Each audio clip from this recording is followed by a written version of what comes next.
အားလုံးပဲမင်္ဂလာပါဒီနေ့တော့မင်းလိုမျိုးနဘန်းသမားဝတ်စုံမယူရသေးတဲ့သူတွေအတွက်ဗီဒီယိုလေးလုပ်ပေးလိုက်ပါတယ်ဒီဗီဒီယိုလေးကမယူရသေးတဲ့လူတွေအတွက်ဖြစ်လို့ယူပြီးသူများကကြော်သွားနိုင်ပါတယ်ဒီဝတ်စုံကိုယူဖို့ဆိုရင် Fates Farewell ဆိုတဲ့ Encounter Quest လုပ်ဖို့လိုပါတယ်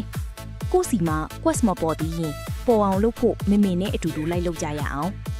အရင်ဆုံးမြေပုံဖွင့်ပြီးတော့ဒီတိုင်နားလေးအရင်လာလိုက်ပါရောက်တာနဲ့မျက်နှာချင်းဆိုင်နားကအကြောက်လွန်နေတဲ့လူနာသွားပြီးစကားပြောလိုက်မယ်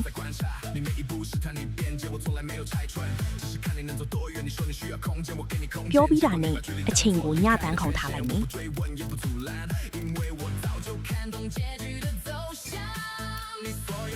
ပြီးရင်တော့ဟီလိုပစ်နာကတိုင်နာခဏသွားလိုက်မယ်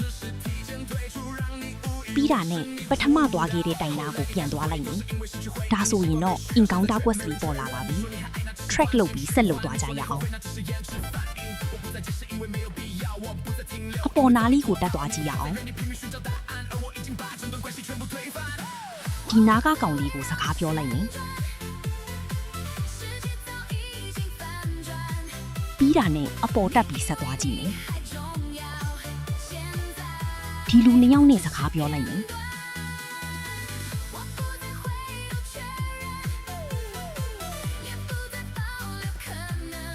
ပြီးတာနဲ့အချိန်နောက်တစ်ရက်ပြောင်းလိုက်ပါ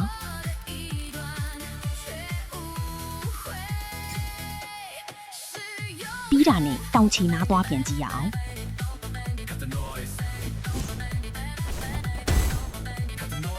ရှောက်တာနဲ့ကောင်လေးနားစကားသွားထပ်ပြောလိုက်မယ်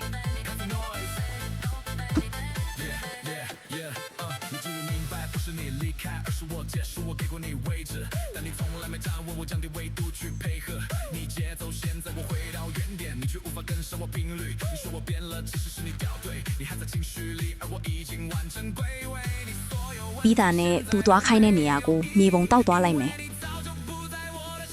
ဒီနားရောက်တာနဲ့ပြထားတဲ့နောက်လိုက်သွားမယ်ဒီထဲရောက်တာနဲ့ကောင်မလေးနဲ့စကားပြောပြီးပစ္စည်းပေးလိုက်မယ်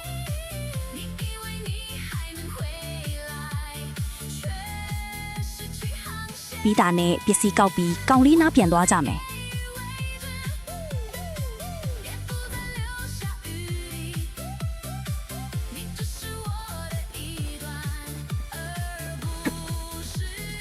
ရောက်တာနဲ့ကောင်လေးနဲ့စကားပြောလိုက်မယ်ပြီးတာနဲ့သူပြထားတဲ့နားလိုက်သွားမယ်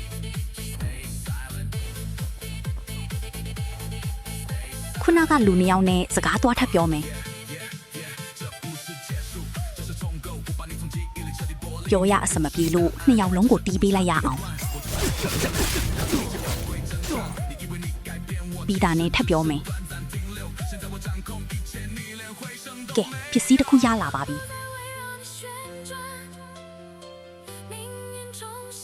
ပြီးတာနဲ့မြက်ကန်းနှံပေးနာသွားလိုက်မယ်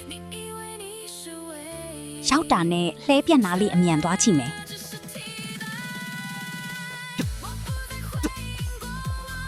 ရောက်တာနဲ့ပစ္စည်းလေးထားပေးပြီးသူတို့နှစ်ယောက်စုံစည်းနိုင်ဖို့ဆူတောင်းပေးလိုက်မယ်ကဲပြီးတာနဲ့ quest လေးပြီးလို့ဝစ်စုံလေးရပါပြီ